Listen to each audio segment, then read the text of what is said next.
and welcome to Star Trek Discovery Pod, a sometimes funny, trying to be smart podcast covering all things new and classic Trek. I am your able to poor capable captain, Myrriah Gossett. With me on the view screen, we have Paul, pretty resilient bladder for a human, Setachet.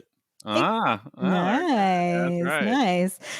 Clyde is on the way. He is just dealing with some technical difficulties, but he will be joining Gravitational anomaly. Gravitational anomaly, if you will. Might have sucked him into a vortex. We will see what Clyde ends up as when he shows up. That's right. We are talking about Charades tonight, directed by Jordan. Charade or Charade? It's Charade. I know. Yeah, right, I know. Same. Yeah. Like they say in the episode. So, directed by Jordan Canning, written by Catherine Lynn and Henry Alonzo Myers. But first, Paul, can you remind folks where they can subscribe and how they can support this podcast? Sure. Hey, folks, why don't you guys consider subscribing to our podcast at Apple, Spotify, or YouTube? All links at StarTrekPod.co. And if you're loving our content, please consider joining our Patreon for just $2 per episode at patreon.com/StarTrekPod. Look at that. Phasers on. Pew, pew, pew. You really did. Gravitational anomaly. Clyde. Clyde is still stuck in the gravitational anomaly. We'll find him. Interdimensional space. Interdimensional. That's where he is. Let me just give him a relay message. That's right. Join when you can, my friend. Yeah. Join when you can. Helps if I type out a verb. Okay.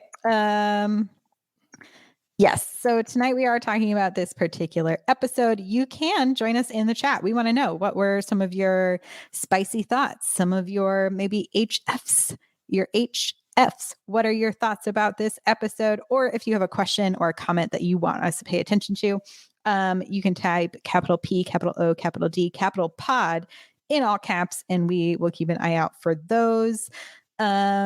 Yeah, I think while we are waiting for Clyde to come back from this gravitational anomaly, I will also just remind folks that I and Clyde will be at San Diego Comic-Con on the Thursday. I know that there's going to be like no celebrities there, but hey, what would you consider Clyde and I, if not tiny internet celebrities? Not tiny. You guys are big internet celebrities. Big old internet celebrities. So you can join us Thursday at 1 p.m. at the Myrriah. There's more information on our Twitter. We are going to have a great time talking about introduction to Star Trek and how to get started on Star Trek. We would love to meet up with y'all. We're going to hang out. We're going to have a great time, even if there are no panels by any of the major studios. But hey, I actually really like comics and comic books. It's like old school Comic-Con. It's going to be I'm really excited, actually. It's going to be like very traditional Comic-Con. Also, if you subscribe to our Patreon, you can listen to me and Giraffe and some of our friends talk about some Star Trek comics. We did those as special episodes. So if you want to dive in and hear our thoughts about some of the Discovery comics, those are also available on our Patreon. But yeah, we are still waiting for Clyde, stuck in that poor gravitational anomaly. But I think it is time for at least Paul and I to dive into some Hot Freaks. It's good old Hot Freaks time. Hot Freaks. Paul, what did you think of this episode? I think that a lot of people might have liked this episode. It was not my favorite. Okay. It was not my favorite. Like I felt like it ended really strong. Like I really liked the way it ended. I felt like it might have been a little bit too singular for me. Like, as far as its comic beats and stuff like that. And it reminded me a lot or contrast with Clyde Haynes. Clyde Haynes is in the building. It reminds me of like a Voyager episode called Tuvix, which I'm pretty sure you remember. I do. Because Voyager. So we'll probably talk about that. But yeah, I imagine a lot of people really like this episode. Indeed. Clyde, welcome to the pod. I was plugging our Comic-Con panel while we were waiting, and then we just dove into Hot Freaks. So what's your Hot Freak on this episode? I believe I was watching in the middle of watching, and I texted you guys and said, should there be a laugh track in this episode? It was comedic. Like, it was it was a I don't know, it was an episode that was really focused on kind of, I don't want to say hijinks, but it was lighthearted.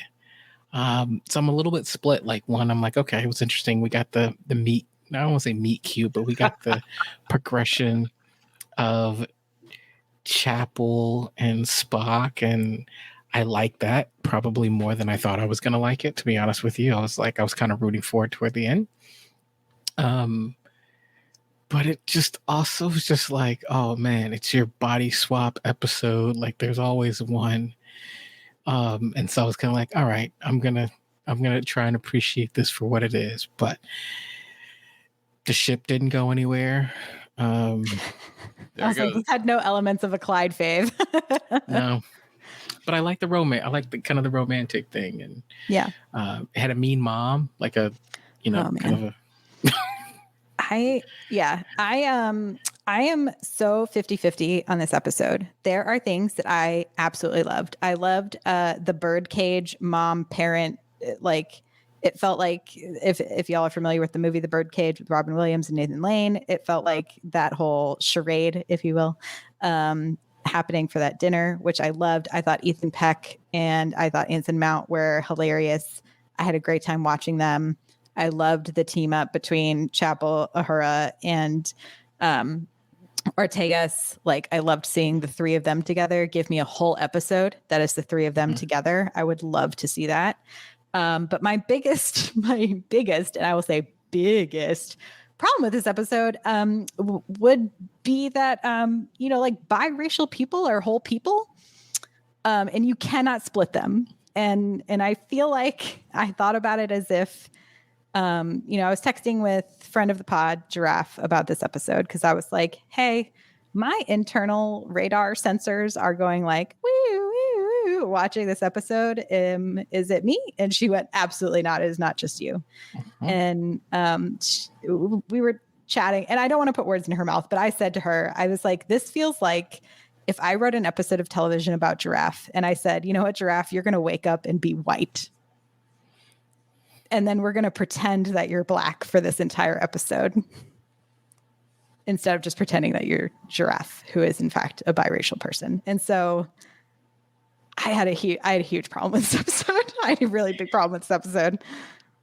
Well, I mean, I had a similar thought, right? Like I was like, oh, this does feel kind of like from a racial standpoint. It's like, oh, the black person wakes up and they're white and they're trying to, pretend to be, well, the way it is, and you're trying to pretend to be something else, right? Like it was kind of like, okay, slapstick. It just kind of, I kind of acknowledged it, and it didn't quite sit. Like it didn't fit.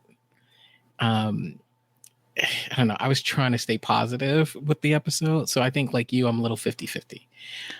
There were some high moments, and then some moments like I'm just not quite sure what I'm feeling here. For me, like I just saw it as like, oh, Vulcans are really racist. Oh no. Yeah. I mean, like, like this is not the first time in canon where like you see Vulcans going like, like they're really looking down on humans, like, and that's just part of that. Like I was thinking about it, I go like, oh, who's like really not that racist? Klingons. Klingons are basically go like, hey, dude, can you fight? You must have some Klingon in you. I mean, my big thing is like, and I will tie this back to the rest of this season is they have been talking to La'an about how genetic determinism doesn't exist. And then this whole episode erased that because they said, if you take away Spock's Vulcan genes, you get rid of everything he has learned culturally about being a Vulcan. And that also contradicts everything they've ever said about Michael Burnham, who culturally grew up in a Vulcan society and had to learn to reconnect with her humanity after growing up in that society. And then they also contradicted themselves within this episode when Spock says, as Vulcans, we have big feelings. We have to learn to suppress them, which is him saying all of these cultural aspects I just showed you are learned cultural aspects. and not through genetic determinism. Well, I mean, that gets into an interesting conversation, right? Like more than just kind of race, especially the observation of race, right? Like, we talk about having someone who's biracial, right? Now, the thing about being biracial, in part because I have family members who are biracial, and, there's a whole conversation there about kind of even my genetic makeup. But there's a sense of like, well, you may look a certain way, but depending on the environment that you grew up in, do you have to choose? And are you one more than the other? Like there's this whole dynamic there. And to your point, what you're saying is, well, if I just change your genetic makeup, then nothing that you experience, none of the things that you grew up with matter, right? Then it's all based on your genetic makeup. And that doesn't track, right? Yeah. And so it's, we talk about like, if you woke up, like if you're a black person and you woke up white, you're still black. Like all of a sudden it's like everything that you've known and learned hasn't just like fallen away. Body. Yeah. Right. What typically happens when we see things like this done, particularly in comedies, right? Like, I think Eddie Murphy did a really good one on like Saturday Night Live, I think, where he had one where he went in whiteface, right? And kind of said, I'm going to experience life as a person who's white. That depicts someone who looks, and then it becomes about how everyone else treats you, not about suddenly like, okay, I'm different because I look different. I think that was the thing that probably didn't sit. Like I think that was the missing key for me. It was like, oh, that's why this doesn't feel like it fits, is because it's like, oh, I look different, therefore I am different. Yeah. And I think so. In order for me to like fully, I was like, I wanted to like this episode so much because I love campy Star Trek. Like this episode should have been made for Myrriah with like how much silliness there was. Like these are all things that I love. To me, what would have worked if you wanted to keep this episode almost exactly as it is something happened to Spock on the shuttle to where he now has to go through human puberty, which is essentially what happens to Spock, right? Like he has to go through human puberty and he's having all these rushes of emotion. He's having all of these crazy thoughts and ideas. He has no control over himself. I was like, then you don't have to have him waking up as quote unquote as human and only as a part of himself.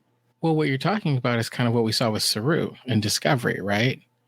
Like all of a sudden Saru had these exactly these feelings that he had to process, right? I think, and Michael in chat is saying they changed their genetic code, season 1 episode, when they changed their genetic code to look like other aliens. Again, they changed their genetic code to look like other aliens. But it did not affect their skill set, their knowledge, their cultural practices, like who they were. Right. They looked like and appeared to be others. I think that's what kind of. And Lynn brings up, there's the Voyager episode Faces, which is like, I think the easiest comparison here, right, is that particular episode, which I also, when I watch that episode, I have major problems with. And I think it's unfair to keep doing this to folks who are multicultural and say like, oh, you are only parts of these different places instead of being your whole oneself. Yeah, Lynn, that's a great comparison, by the way. I thought that the Voyager episode, I think what's the thing that I would be curious about that particular episode is that becomes the question of if we're talking about genetic makeup, are there certain behaviors that are attached to that genetics, right? Right. So are we saying that because you are Klingon, you have higher levels of aggression? Or are we, prediction for aggression? Or are we saying that as Klingons, because of their culture and society, that's where the aggression comes from? I think you could look at somebody like Worf and say, you've got somebody, here's Worf who grew up around humans, right? Even then, where was like did he still have that same Klingon aggression because of his genetic makeup? I think that would be the interesting thing to kind of dive into. Yeah. Well, let me ask you this, though. Let me push it, because I hear what you're saying, and I completely agree with you guys. If, like, we went through this episode, and then Spock came out Andorian, just completely different, and then had to deal with Andorian feelings or whatever, would there still be the problem, or is it just because, not just because, but like, is it because like this is too close to what we have to deal with, on a societal level?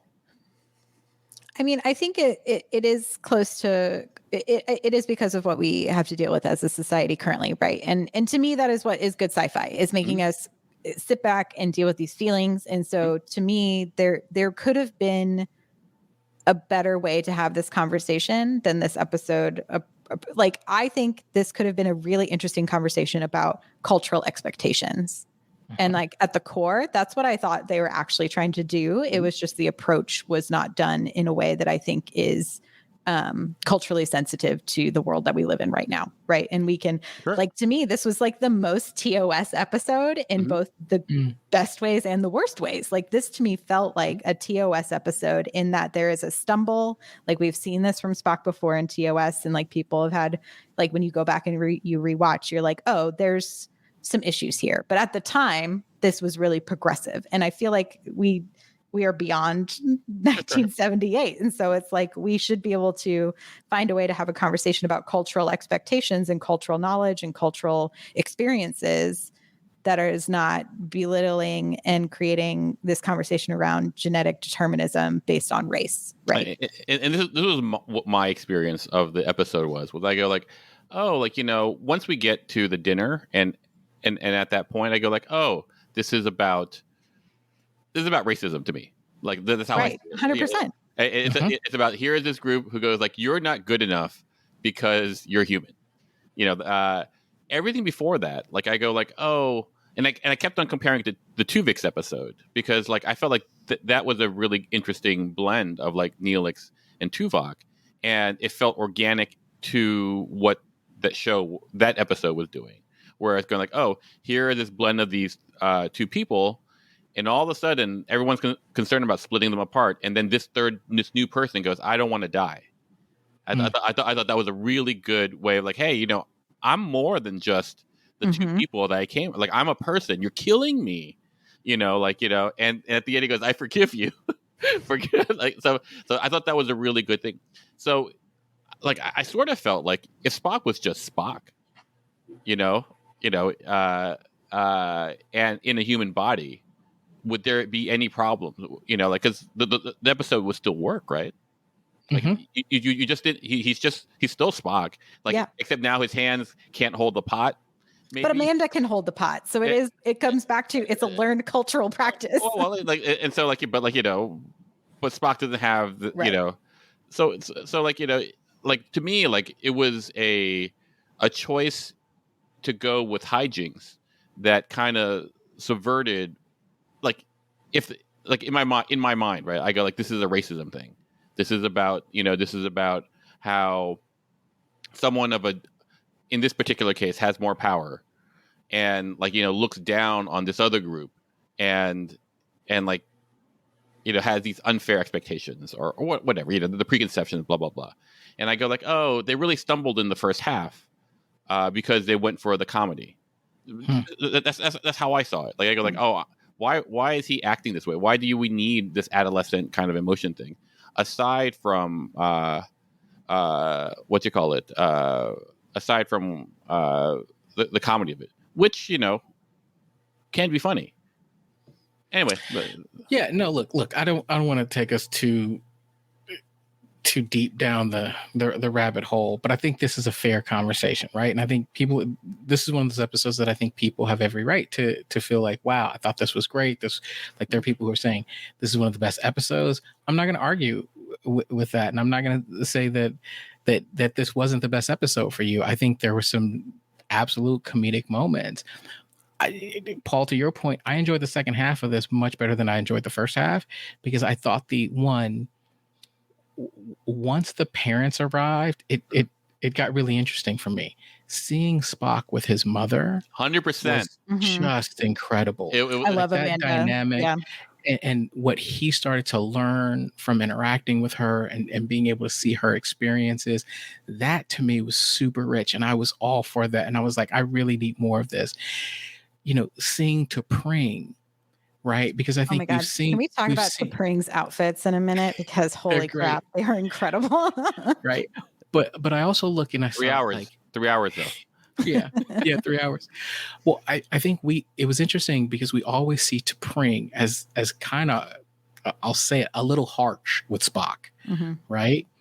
And she's very demanding. And she's like, I want this. And then so to see her with her mother and to see her a little bit, to be honest with you, a little more vulnerable because now she's dealing with her mother who's off the charts. Right. I thought was like, wow, like I actually had significant more compassion for T'Pring than I usually have. I really did not like her mom, especially the way her mother treated her husband, T'Pring's father. I was like, come on, man, the dude just wants, he likes the food. Like let him let the man have a snack. Yeah, let him have a snack. And so like, I think that was really interesting and kind of that dynamic, like all of that, like I couldn't take my eyes away from the screen there.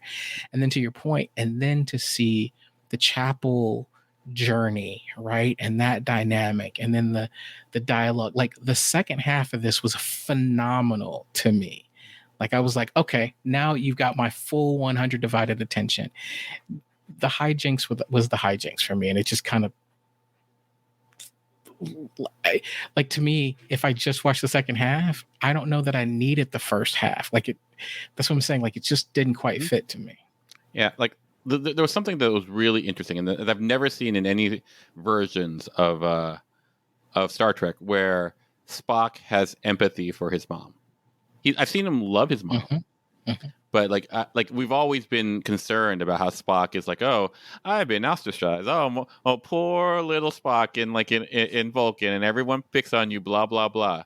And this is the first time you go, oh my God, his mom must have gone through a hell and lot. back. Yeah, just and what was really great about the episode, which I thought was an excellent piece of storytelling writing, is like, as a human, he barely gets through the whichever. But when he's full Spock, and T'Pring's mom like dogs on Spock's mom, he gets emotional and goes, he's past, he's past the thing, and he goes like, no, you don't get to talk about my mom that way. and I was like, everyone's going, what's happening? And so So I felt like that was really good for the character of Spock, like in a way where I like he's really grown through this because his ability to mind meld with his mom and to see that moment where like, oh, my son is happy for the first time, and I will just spend the rest of my life not happy on Vulcan. Yeah. So it brought me to tears. I thought that was a really good. A good a good bit of storytelling there. Yeah, I thought it was excellent. Like, I mean, absolutely phenomenal. I'm curious, what did you guys think of T'Pring basically calling everything off? I mean, I get it in some regards. She's just like, I'm too stressed out at this point, and like, you seem to be really distracted, and it is like a big break of trust. Like the idea that he's going through something this big and will tell everyone but her. And so I think she probably is like, I need some time to reevaluate. I also think it's a clever plot device for us to not be mad at Chapel and Spock for hooking up at the end of this episode because like friends, they want a break. They're on a break. Well, they're on a break. Space break, baby. Space break. But like I wasn't exactly happy about this because Spock could have just said like, oh, well, you're going to mind meld with your mom. Like, and she could know. And I shouldn't tell you that. I mean, that's the that's the lore, right? Too, yeah. But like for me, I thought it was a little like she was fine until Chapel walked in, right? And I think to Nicole's point, T'Pring's not dumb. She knows that he has feelings for Chapel, and she's probably like, go have your moment. Go have your moment with Chapel, and then come running back to me. I think to me it's a little bit of all of this, right? So when she said what she said, I was kind of like, wait. And to you're not going to give. You said what? Oh, Mr. Joseph's point. Like, do you remember when we all kind of hated T'Pring from yes from like, jump on things, and now I'm just like justice for T'Pring. Like, like, I never hate T'Pring. I think she was great. I mean, I do have residual like future angst for her making fight. But this T'Pring, I'm in. Like, she's been nothing but lovely. She's been nothing but also, lovely. This actress just like really killing it.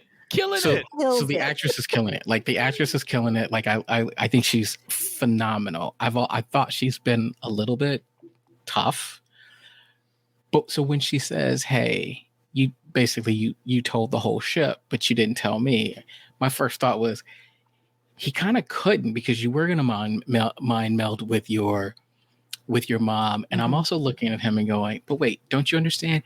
He got everybody involved to protect you, right? Like, here you are, you're stressed out. He's gone through all these things just to give you some peace, right? This was the way I was looking at it. But to Nicole's point, she ain't dumb. Like, part of me was like, the minute that she walked in, she was like, oh, this heifer again? Oh no. But part of me is also looking at like, it's not like she's some woman down the hall that walked in, right? Like, she's the nurse. Like, she's part of the medical staff, right? Like, it's her job to help him. But T'Pring's seen her make out with Spock, so like it's all again back to Nicole's point. T'Pring ain't dumb, right? Yeah. But the idea of, to me, it's though, look, I think what flipped it for me, and now you got me saying justice for T'Pring, is that what I would have expected is for him to go, wow, my situation with T'Pring has just ended. I need to process this. But literally 5 minutes after T'Pring has said, we're on a break, you're tonguing down Chapel? No, man, that was no. Nope. I find the Chapel character really interesting, because I felt like a lot of last season I kept being like, I need to know more about Chapel. I feel like right now we only get like her romance notes, and I feel like I'm still in a little bit of the same place. This episode gave me like, I liked all the moments where she's fighting for herself, like when she's like, I want to go do this Vulcan Science Academy thing, and then she's like, wait, I don't even need this Vulcan Science Academy opportunity. I went and just did all of this amazing scientific discovery on my own. Props to you when you read my paper about it. Like I was like clapping for Nurse Chapel. I was like, I am here for you to fully come into yourself as a professional and like as a medical professional. And you're just like, I don't need the hierarchy to tell me that I am valuable. I'm finding the value in myself. And I also appreciated that she seemed to be the only person who was like, we have to fix Spock. like if like one of my friends woke up and was literally only half of themselves, I would hope that everyone was all hands on deck to fix that. You know what I mean?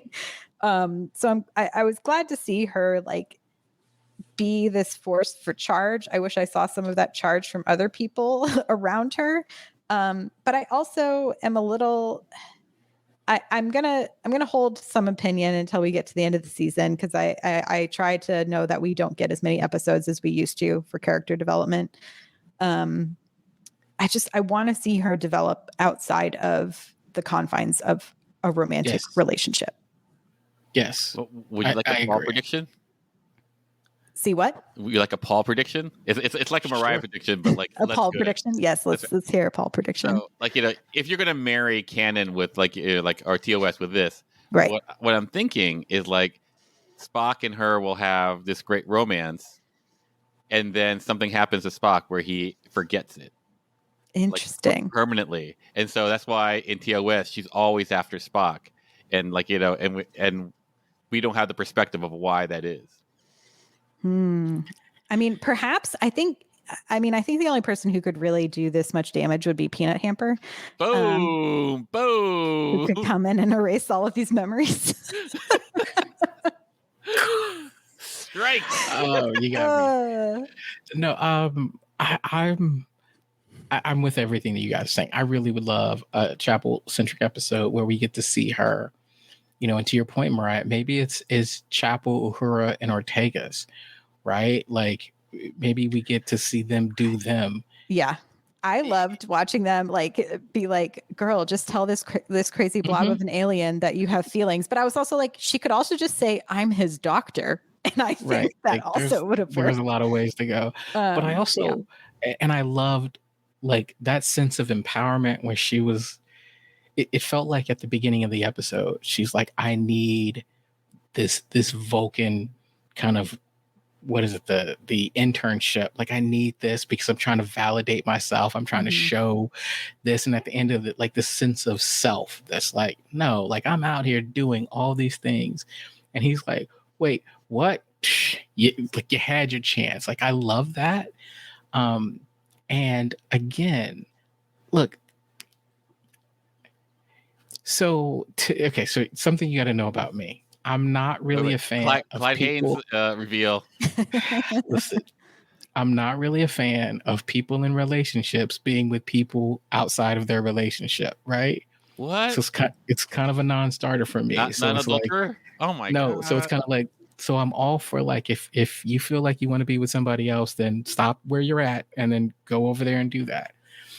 And so I have no problem with Spock and Chapel. I'm actually interested in, and I was more interested in this episode than anything than I had been before.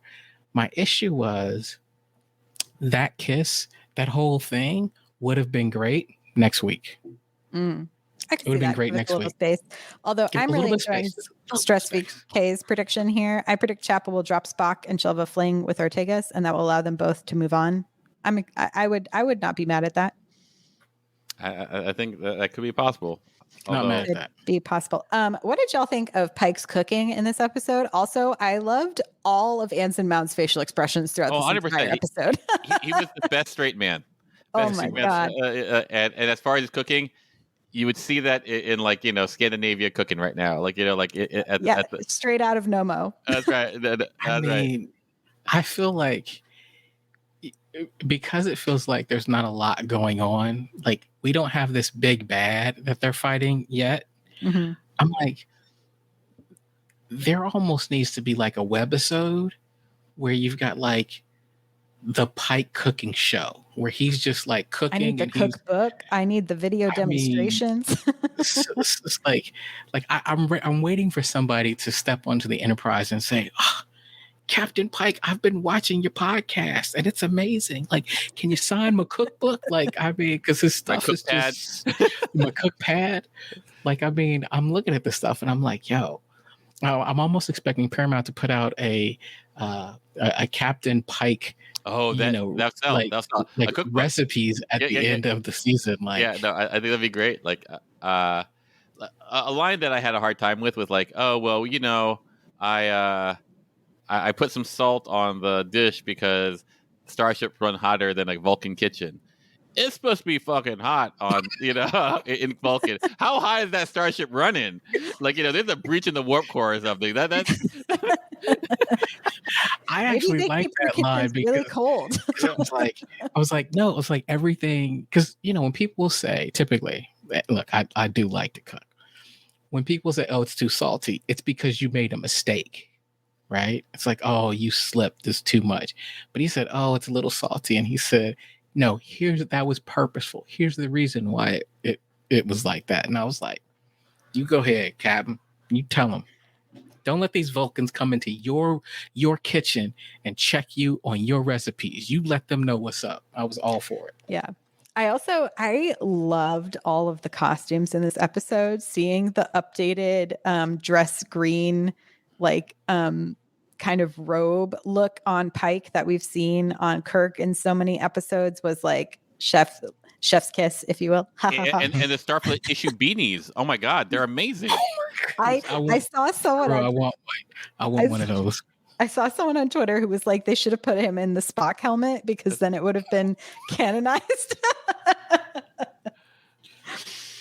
It made me giggle. But yeah, I loved all of T'Pring's outfits are just like incredible. Like I am ready to see so many cosplayers in these outfits. It almost made me want to learn how to sew more than a button watching some of these outfits come down. But I loved all the ceremonial outfits. I also really enjoyed, like, I probably laughed the most at all of the parental interactions during the ceremonies. Because one, I'm just rooting for Amanda. I think, and I know actress Mia, what's her last name? Kirshner. She was in recovery from cancer when this episode when they filmed this episode, and so I was just like very impressed with her energy levels and the performance that she brought to it. And she looks, I mean, I don't like commenting on people's looks, but she looked so beautiful and like, and I'm so glad to see her on our screens again. I have to sometimes battle internally because I watched The L Word as a youth, and her character on The L Word was atrocious. So I have to be like, this is not Jenny. This is not Jenny. This is Amanda. she's a new, like the actress is new to me. For you to tell me that she was battling and she was in recovery from cancer is shocking. I thought she was stunning in every facet of the word. The way she popped on screen, the way she portrayed the nuances, like these little things, this motherly kind of affection for Spock. Like I thought was incredible. Like those interactions were, I mean, some of the finest, if we're really talking about kind of, again, the second half of the episode, those little interactions it was brilliant. There was a lot of genius in the room. Because look, the dad made me laugh, but I thought that from a comedy standpoint, you know, I thought the timing was perfect. Like there's really good pacing in all of those scenes, those dinner scenes. Yeah. You know, and he's just kind of like, you talk about a straight man. He's the person that's just, he's still in the joke. Like you've moved past the joke and he's still in the joke. He's like, is this charades? Like, what is it? Like, is this the word? Like, he's still looking at charades. You're looking at him like, just let that man eat. Like let him have a snack for real. Like he's still in there. And I was like, for some of these moments that are really, really heavy, because you're looking at T'Pril and you're like, I just want to choke you, right? Leave Amanda alone. Leave Spock alone. Be nice to your daughter. He brought in just enough levity for you to not be angry, right? So interesting because like I'm a person who goes, I get T'Pril's, you know, remember I'm a monster, so like, you know, accept that. But like I go like, imagine, like, you know, I was thinking about this all day. I was like, imagine if we found like a cave or some whatever, and there were like, you know, hundreds of Neanderthal like living like hunter-gatherer part, like, you know, and then they get incorporated into our society. Like I think I'm a pretty open-minded guy, but like I've been indoctrinated to think like, you know what, I'm better than the Neanderthal. And Are then you justifying the racism of Vulcans right now, Paul? I am not justifying it, but I'm saying that, like, you know, I can see how that perspective happens. You know, like it's like here's Vulcans who had warp drive like centuries before like humans. You know, kind of. It's like a little pat on the head, like, oh, you little humans. Exactly, and then like now my daughter is going to date and marry a half Neanderthal. Like, there's a lot of like indoctrination that I have to overcome in order to, like, you know, to get it. I just would expect, even in the Neanderthal case, I would expect some kindness and at least the attempt at understanding. I mean, stress-free case says it. Like, she basically said humans stink to their faces. Like and not even just humans. Like, she was really calling out Amanda. She was like, there's a smell in here. Don't you smell that? And she was like, I know where it come from. Like that, like, you know, get out. Just get out. Just go back to the transporter pad and you go. Cause like that was just too much for me.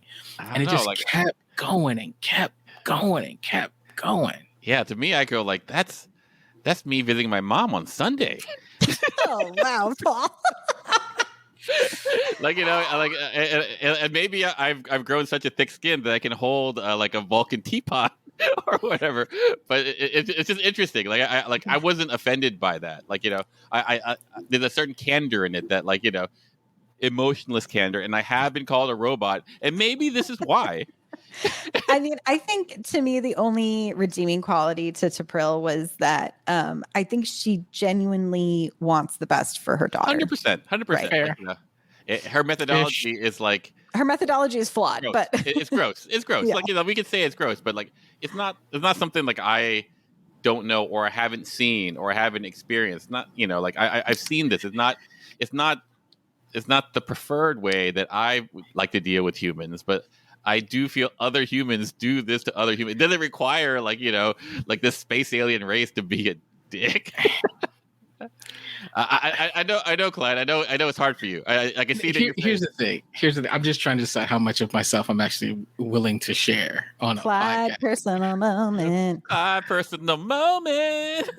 Look, I just grew up having experience sitting in living rooms with parents who had serious issues with me because I looked different than their daughter.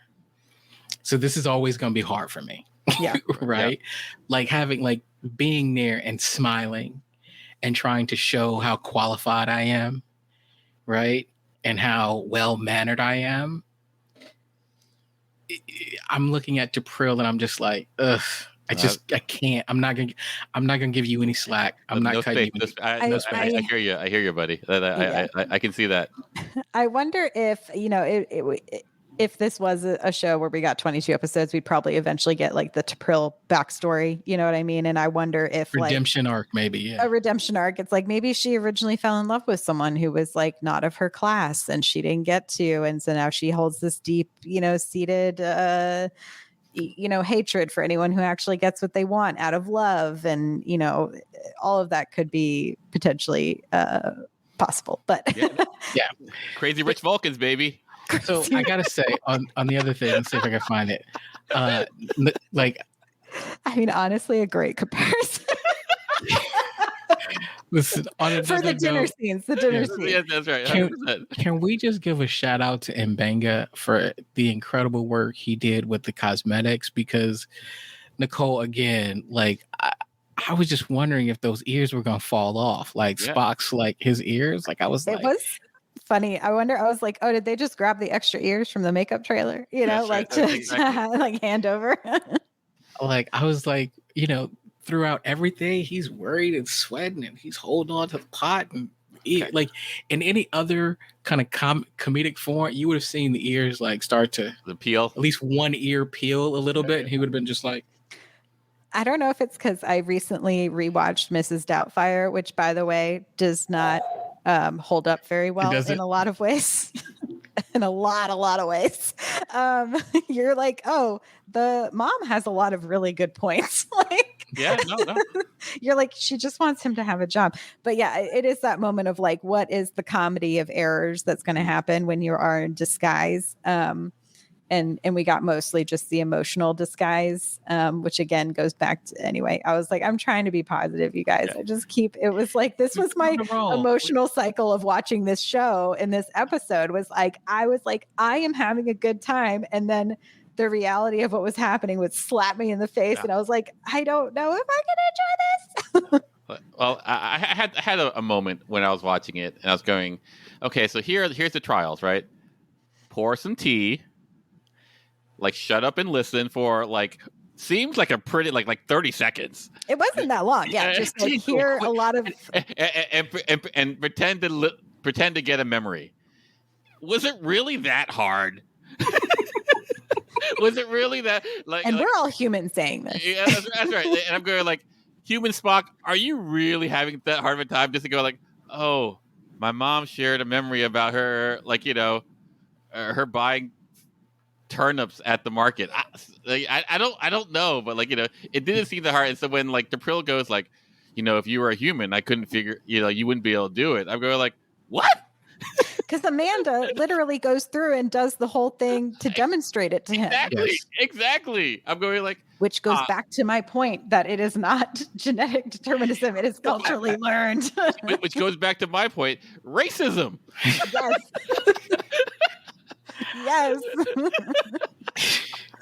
I mean, again, I think when we look at this, the star of this episode is definitely Amanda, right? Like, I mean, Amanda, and my thing is like, the other thing is Ethan Peck did just like a master class of range. Killed it. He killed it. He was a true MVP of this episode. I thought Ethan Peck really just like went for it with a capital W, you know, like you went full human. Human.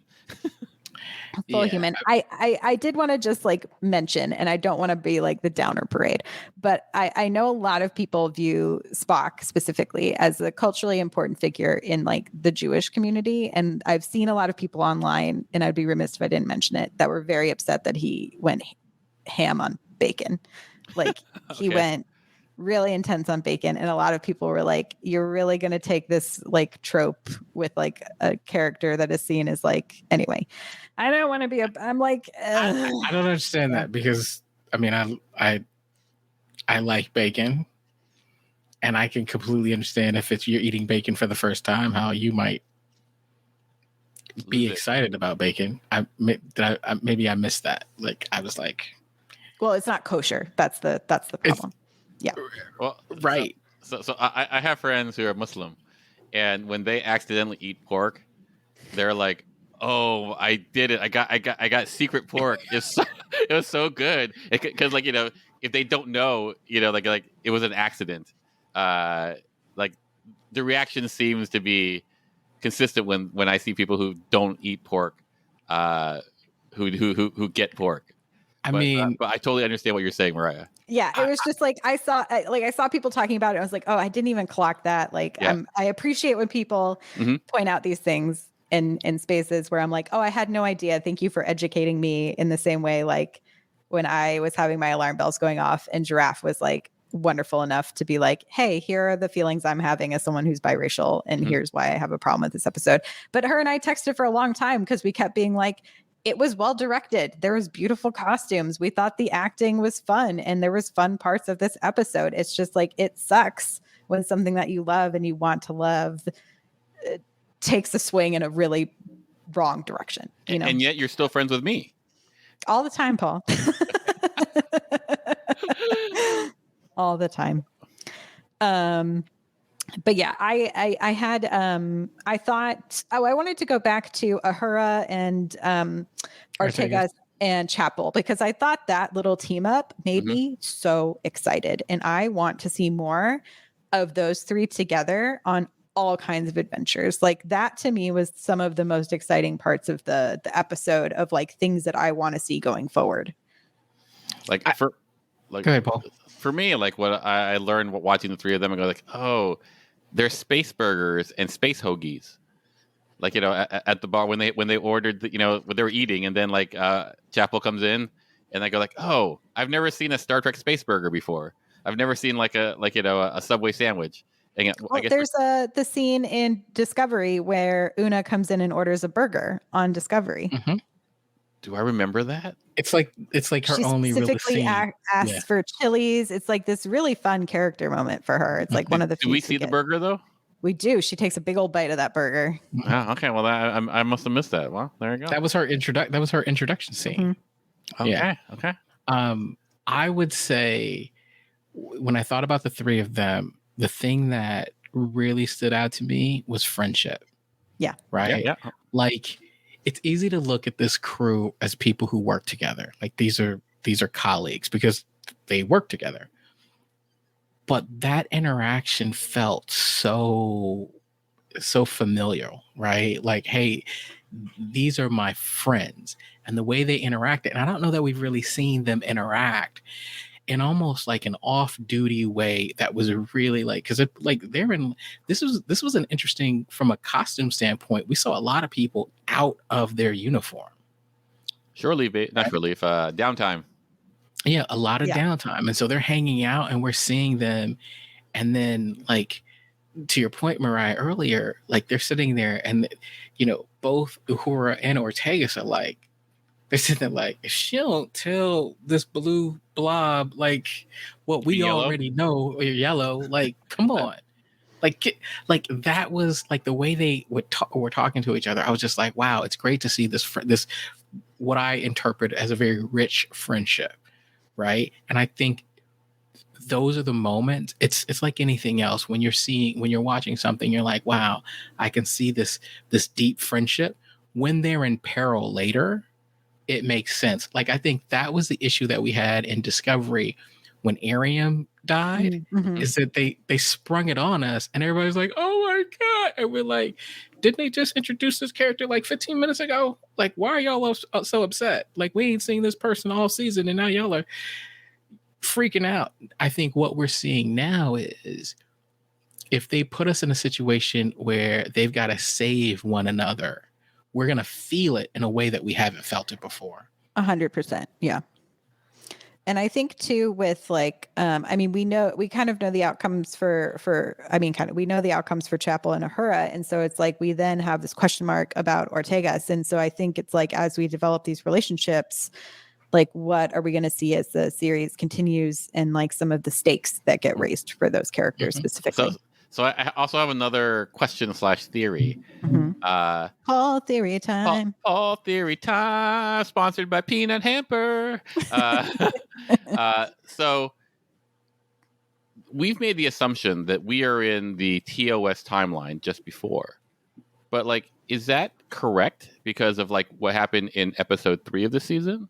Because like Khan was already pushed back, so we may not be in the same timeline. I mean, could the timeline be shifted? Yes, and that is what the producers have confirmed. Do I still think the inevitable outcomes of these characters stays the same? I do think that is true. I don't know. Like I remember a time when Myrriah said like, screw canon. I don't care about canon. That's not what I care about. Yeah, I mean, it's like something to think about, but it's not something I like. So it's possible that like Spock ends up with Chapel. That's what I'm saying. Oh, that would be. I mean, because in the in the Kelvin timeline, Spock never hooks up with like he ends up with Uhura. Yes, Uhura. Yeah. I mean, we're gonna get another reboot where he ends up with. He ends up with T'Pring. What if he ends up with T'Pring? I'm just saying, like, we might, like, like because of like the La'an episode, like we might not be in the, we'll call it prime timeline, the original timeline. And truth be told, like, if you go back, like, with Picard, like there was in the sorry to nerd out on everyone, but like you are on listening. It's a Star Trek podcast. I don't think you're going to be mad, Paul. Continue. This is what the patrons actually pay for. It's not me making them all mad at me for pointing out flaws in Star Trek. So here's the thing, like, in Next Gen, like there was an episode where Time Zero, part 1 and 2, where Picard goes back in time and meets Guinan. Mm-hmm. But like in our Picard, like, season 2, we start off at like, this place where Picard doesn't meet Guinan back in the past, mm-hmm. because we're in this, like, what you call it, this authoritarian timeline, right? Right. And then they go back in the past, and in that timeline, like Picard had never met, what you call it, Guinan. That's why they meet Guinan for the first time in the bar. And which is different than what is in TOS. So in some ways, I don't know where we are living right now in, I'll call it Paramount Star Trek right now. Are you okay, Clyde? Timey-wimey. I mean, timey-wimey. I'm gonna get a pen and some paper. Brain. That's right. I need an illustration, Paul. Yes. That's right. But there's been so much time travel that, like, I don't truly know if we are in the prime timeline, the Shatner timeline for mm-hmm. just a thought. Yeah, I mean, I'm open to it because I would totally be down with Spock ending it with Chapel. But who knows? I gotta agree with Michael. So, are we gonna see Sam Kirk get something more meaty? No, he no. just- For the, He's for just the gonna get, listeners only, Michael he's gonna said, get I punched in the wouldn't. groin over and over. Like season 1, what did he do? He touches the magic computer. Boom, knocked out. That's all we see of him in season 1. That's all we see. For the listeners only, Michael L says, I wouldn't mind seeing Sam Kirk get something more to do in the show than just be the target of comedy relief, though watching human clean freak Spock go rage monster against him was funny.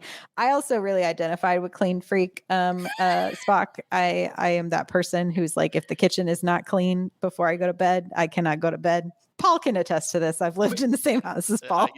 But he's like Sam Kirk was like literally he was eating whatever it was, his muffin, his bagel, whatever, space bagel, his space bagel, and he's now talking, and Spock is like stop what you're doing and go put that away, and I'm like, now if he got up from the meeting and left that plate with the crumbs there, that I would be like Spock. Fully rage on, but I'm like, he hasn't even finished yet. What if he wanted to eat some of those crumbs? That's all I'm saying. Like, what if he was gonna finish off some of the crumbs? You trying to get him to clean his plate, and the man's still hungry again. Let him have his snack. No, seriously though, let the Vulcan win. I'm looking and I'm saying, we keep poking fun at Sam, right? His brother has a whole episode, right? I'm just wondering. You introduced Sam Kirk. I wonder if we're going to see. Is he going to be meaningful? I hope we do, because there was that. I mean, it was such like kind of heartbreaking moment in that episode with Kirk and La'an when he's like, "My brother is still alive," and you were just like, "Oof!" That like you could feel that like little bit of emotion. So, I wouldn't be. I would like to see a random Sam Kirk episode. Like, what was his specialty? Space archaeology? Is that like he's basically Space Indiana Jones, right? Yeah, let's get it. Let's get him and oh my gosh, the character from Lower Decks who's with Mariner, who goes on all the missions. Oh yes, I forgot her name. Like, you know, I'm sure the timeline doesn't work, but it would be really fun to get those two together. Here's what I really Petra, thank you, there we Mr. go. Joseph. Yeah. I mean, I'm just gonna say, I really want a Sam Kirk and a Jim Kirk like team up episode. A little That's brother episode. That'd be cute. I don't know. I like Sam. I like Sam Kirk as the punching bag. Sam has a great mustache, though. Yeah, I know, but he's basically the Toby of Strange New Worlds. And I'm not saying that he can only be Toby, but like, I think it's hilarious. I was going to say, so next week we have another episode called Lost in Translation. Maybe someone loses some memory. We shall see. And then the episode after that will be Those Old Scientists, which is our crossover episode. This is just me a countdown to the crossover episodes, really, because for a second I thought it was going to be next week and I got really, really excited, but it's actually the week after. Yeah, I can't wait for it to be problematic and you just be so. I think I might just cry for a whole episode. That's right. Like, you're like, oh, it's supposed to be my favorite episode of the season. But we'll see. We'll see. I mean, I feel like, Myrriah, you have raised the bar on this crossover episode. I mean, is it even possible that it's going to meet your expectations? I mean, it's directed by Frakes. We've got Quaid and Newsom, who are two of the funniest people on television right now. And I feel like I'm excited. I'm just gonna remain optimistic and Space excited. Force. No, Because of while you stay optimistic, I will write the pilot for Crazy Rich Vulcans. Perfect. Like, you can write, House of Martok, House of Honor, or whatever, and I'll write Crazy Rich Vulcans. Perfect. I'll write The Sopranos, but that's right. the Klingons. I need a wire version of Star Trek. Who would that be? What planet would that be on? Oh man, it need to be a grimy planet, like a Talos, like a Talos 5. Yes, like Remus. It'd be Remus. Do y'all have anything else you would like to say about this episode? Let's see. Does anything else? No, I think we dissected good and bad. Yeah. I'm gonna say this, right? We have, for those of you who've been with us for a long time, you've been with us with Discovery and Picard Strange New Worlds, Lower Lower Decks. Decks, Prodigy. You've been with us for re-watches. You've been with us for watch-alongs. Like, you've been with us for a long time. Hopefully, in that time, you know that we tend to be fair, balanced, equal, thoughtful, challenging. I don't know about all this, Clyde. This is good. I'm just saying, I know what you mean. you know, if we have felt things that are unfamiliar to you, if you feel like, man, this was the greatest episode, and then you guys took it a little too far, I would hope that you would look at us and think about all the times you shared with us, and think about who we are as podcasters, as Star Trek fans, and just say, hey, I can appreciate that you felt differently than I felt about this. And I can't wait to see how you guys, analyze next week's show. That's all I'd say. And the other thing is, like, the reason I get so uppity about these things is because I genuinely, I love this show, and I want it to be a space where all of my friends can see themselves and not be disappointed. You know what I mean? In these ways. And so it's just taking something that I love and asking it to be better, which is all we can also ask of ourselves, of our friends, of our loved ones, is to say, hey, I love you and I see you, and I want you to be the best version of yourself. And that's it. Space racism, baby. Space in some ways, like, this is one of the things that I really love, is that even in utopia, like, yeah, 100%. There's still work to be done. Yeah, there's always work to be done. There's always ways to make ourselves better and in our spaces better for everyone involved. But yeah, and if folks have questions, and you were like, I don't understand all of your comments on this, please hit me up. I'm happy to talk about it more thoroughly. I answer questions you have on Twitter or on Slack or whatever. I'll take a phone call. I'm happy to talk to people about stuff. You can DM me and I will literally give you my phone number. Not to everyone, but to people who I know from our Patreon and have questions. Listen, I'm going to say, please be nice to Myrriah. Please. Yeah. Okay. Talking to you too, Paul. Yeah. Be nice to me. Anyway, I appreciate you guys. Thank you for as always being thoughtful and kind and helping us to create this space. I appreciate you, Paul and Clyde, so much. Hey, ditto. And before we go, can we just plug again? Listen, a week from today, we will be in San Diego at Comic-Con. San Diego. I mean, it's going to be amazing to be around so many Star Trek fans. We're 1:00 at the Marriott. I can't remember the room number. I think the Marriott 12, but it's on our Twitter. It's pinned to my account as well. And we've been sharing it on Instagram. And it's going to be a good time. And I was just going to say something else, and now I can't remember. SAG is on strike. Our actors are on strike. Our writers are on strike. We are supporting this strike because we believe in equitable and fair pay. It is hard out there for creatives, so we support them. I've been linking to the entertainment fund in all of our show notes, so you can go there if you would like to help out crew and support crew who are not able to work right now, who need to make some dollars to support their families. So yeah, studios, get it together, studios.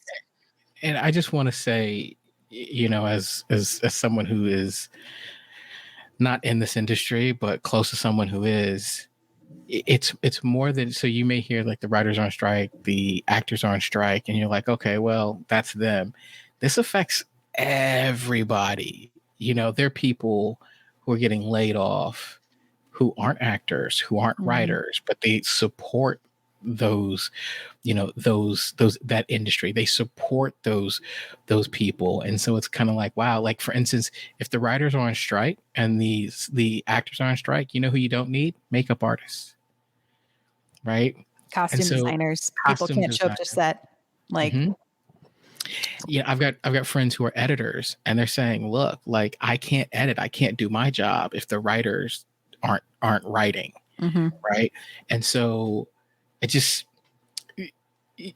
want people to understand that this is a lot bigger than saying, oh, those actors that I know that are millionaires are striking. It's bigger than that. It's way Also, bigger. that's such a tiny percentage of the people who are actually actors in the industry. Like, we're talking about background actors. We're talking about all those character actors. Everyone you like, it's not just the stars you see on screen. It's everyone you see on screen is an actor. And so we need to make sure everyone is equally protected. So we can get down off our soapbox now. Well, no, I guess soapbox. I know, Paul, soapbox, please. I remember when I was like in the pandemic, and you know what I watched? Star Trek Picard. And so many other things, like, when the world was falling apart, you know what I did? I watched TV. Mm-hmm. Like, that's what we did, right? As the world, we basically consumed stories in order to make our lives, better. and now these people just need, to get paid fairly. Yeah. like this is not just people in LA. This affects everyone, because like ultimately our stories are who we are. And so, just remember that. So like, if you can contribute to, please do so. Yeah. But first to our Patreon. The Entertainment Community Fund is linked before our Patreon in the show notes, so you can check that out. And a lot of the Disco Writers Room, a lot of our Star Trek writers have been posting different ways that you can support the strike and the folks who are participating in the strike on Twitter. So definitely follow along. And I think that is it for us tonight. Next week, TBD on what time. Clyde and I have to figure out what's going on while we are in San Diego of how we're going to podcast together, but I'm going to figure it out. We will be live streaming on Thursday to talk about the episode. Time will be confirmed. Have Mike will travel. No promises on my webcam, though. So if I look a little grainy, just deal with it. Clyde and I might be in the same room. That could be wild. But apparently, I will have crisp internet, and yes. As you see my new mic, and for those who feel like it's tons better, thank you. We appreciate you, Paul, and we will see you all next week. We appreciate you so much. See you next time. Visit us at StarTrekPod.co to find links to all of the things, show notes, ways to help all of our friends who are on strike. Live long and prosper, y'all. Bye-bye. Bye. Let that man have a snack.